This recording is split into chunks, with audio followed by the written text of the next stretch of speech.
மருத்துவத்தால் தீர்க்க முடியாத வியாதிகளை தீர்க்க முடியும். இது நிரூபணம் ஆயிருக்கு.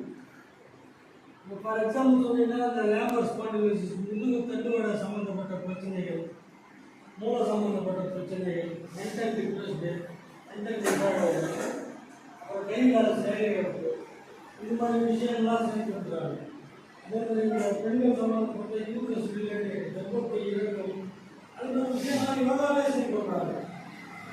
அந்த ஒரு அற்புதமான விஷயத்த விசேஷம்னா வருமுன் காப்போம் அப்படின்றது தான். பின்னாடி வியாதி வந்த பிறகு கஷ்டப்படுறத வியாதியை வராமல் தடுக்கிற கலை தான் யோகா இல்லையா?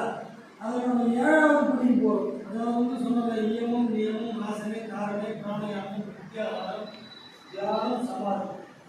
தியானம் 7வது அந்த நிலையை நோக்கி நம்ம பண்ண போகிறோம். அதே மாதிரி யோகாவில் ஒரு காற்று நல்லா முறையிடும்.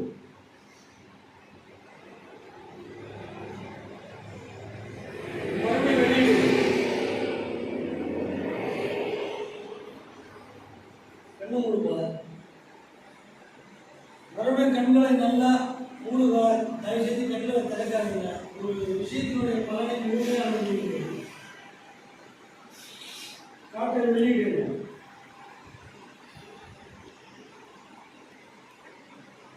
மறுபடியும் கண்களை மூடுங்க. காற்றை வெளியிடுங்க.